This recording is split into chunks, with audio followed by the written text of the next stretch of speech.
Hey, howdy folks, and welcome to this week's review of NXT. They put on a hell of a show this week.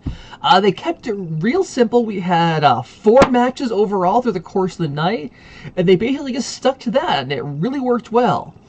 We started off, we had Enzo, Amore and Big Cass defeat the Lucha Dragons in a really great back and forth match.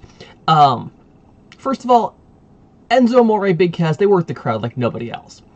The crowd basically starts off the entire match with a "How you doing" chant, followed by Bonafide G certified stud chants. Like, these guys are over.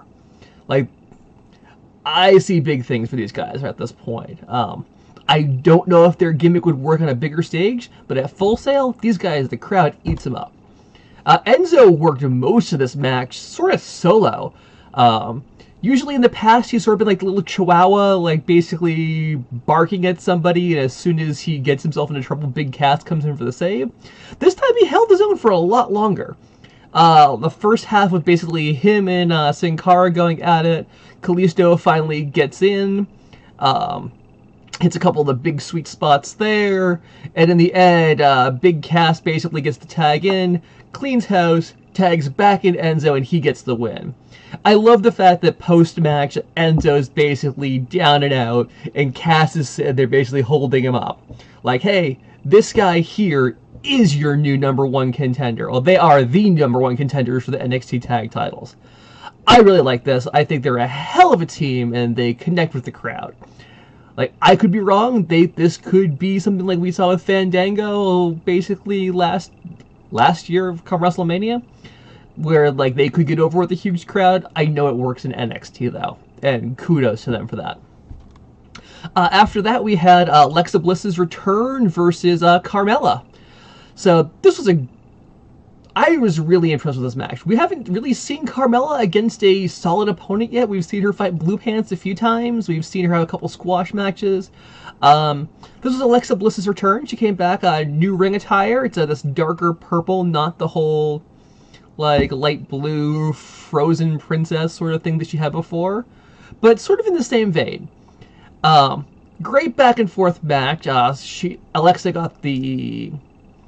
got ahead early on with her sort of standard repertoire, and Carmella sort of comes back and just destroys her for a while, like lays her out. I love the fact that she drapes her over the middle rope, and it's just the best in-character move I think I've ever seen, is her sitting there on Alexa Bliss's back, like kicked up on the rope, sort of checking her nails. I'm like, that fits that character perfectly to a T. She might not be like the greatest technical wrestler, but my god, she lives in that character, and it's beautiful to see. After that, Alexa Bliss sort of gets her comeback at that point, hits a crazy, she basically does a whole ton of momentum pretty quick.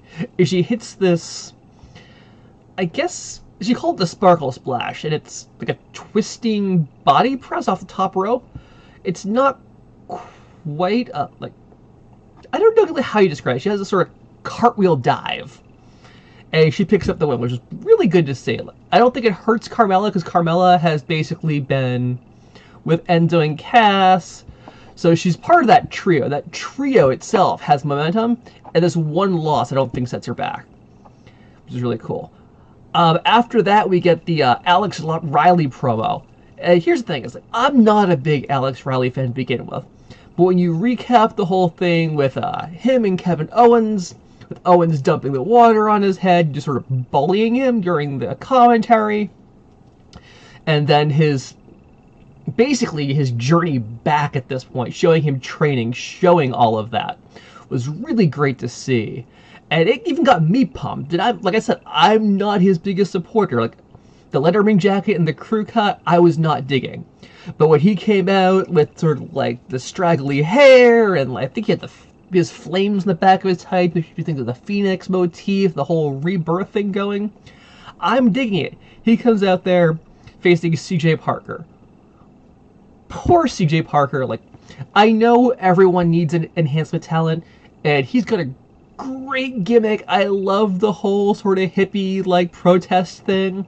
I think it's great. I just feel bad that he's the guy who's constantly putting people over on their way up. He did the same with Kevin Owens. Now he does it with Alex O'Reilly. But, yeah, but Alex O'Reilly had a great match. It wasn't the squash match I was sort of expecting. Parker got in a lot more offense. But in the end, O'Reilly takes it. And hell, I'm cheering for him at this point. He turned me around in the course of this episode. Post-match with Kevin Owens show up. Owens basically walks out there, NXT title over his shoulder. And he just lays it out like, you know, you ended your commentary career. I'm going to end your in-ring career. And he just puts the mic down and walks away. I love it. I think it's perfect. It's Owens walking out there. He's being a bully. He doesn't need a catchphrase. He doesn't need a slogan. He just walks out there, either beats the shit out of people, or he basically just talks trash and leaves. Either way, you just know that he can back it up. Then we get our main event. Tyler Breeze versus Hideo Itami. These guys have had a couple of matches at this point now. I think this is the return. I know they fought at Rival. And these guys just leave it all on the line each time. Hideo Itami, he's great. He's missing, I don't know quite what it is. There's a little bit of flavor or some level of intensity. He performs great in the ring. But when you put him in there with Tyler Breeze, it just it feels like he's half a step behind. Because Breeze has the gimmick, the personality, the moveset, the intensity, which is amazing because, like, I've been behind Hideo Itami this entire time, and I've been a Breeze fan, but, like, at this point, like, Breeze just outshone him. Like, I love the entire, just like, hey, look at me, I'm better than you. He's, like, a little bit narcissist Lex Luger, a little bit Shawn Michaels, but he twists it all into this whole sort of modern persona, which just works so well. They had a great back and forth match. I love the fact that Breeze kept sort of like trying to break up the match. Like, you know what? I'm going to roll out, catch my breath. You know what? We're not going to do what we did last time. He came in with a different game plan, and this time it worked. He basically had all of Hideo's big moves scouted. He dodged that crazy hesitation drop kick in the corner. And I think he hits the supermodel kick at that point. I love the fact that he's renamed simple moves after himself, which does not get him the win, but he does hit the beauty shot for the win at the end. And I'm just like, it's perfect. He's got that right level of arrogance. He's also one of the people I think works really great in NXT. I don't know how he can connect with a bigger crowd. It's a question of wait and see. But you're not going to get an arena in Chicago, for example, to start chanting Breeze is gorgeous. That's just not going to happen. Hell, the NXT crowd tonight with the Breeze's Ratchet chant? That won my heart. That was amazing. And the fact that that's the moment that they cut away to their commercial break made me very sad. I'm like, I wanted to see Breeze's reaction to that, because you could immediately see his face go like, what the hell?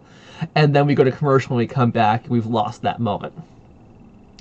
They're hyping really big this week that next week is their show on the road in Ohio at the Arnold Invitational. The two matches they've announced is Alexa Bliss versus Sasha Banks, which I think should be an amazing match. I think they both have very complementary styles. I think Sasha Banks will probably win this one. I don't see them giving Alexa Bliss the title right now, but I think she puts up a good fight, and that can be a good feud in the building at this point. And then we also get Alex O'Reilly versus Kevin Owens. I was thinking they'd stretch this out a bit further, but hell, he beats Parker this week. Next week he gets Owens. I think Owens is probably going to destroy him in the end. I think O'Reilly will have a good showing. And I don't know if this will keep building towards O'Reilly becoming more regular on NXT. Are they looking to bring him back to the main roster? I don't know. But at this point, with his new sort of personality, with the different hairstyle, the fact that we finally lost the crew cut and Letterman jacket, I'm digging it. Hopefully you guys liked this week's review of NXT, because that's the wrap of our show. If you like this, please like this, like the video, please leave a comment if you have any questions, please subscribe to the channel. If you click up right here on the logo here, you'll be able to one click and subscribe on the channel. That's it for this week. Hopefully you guys have a good rest of the week, and we will see you next Wednesday for our next review of NXT. Thank you very much.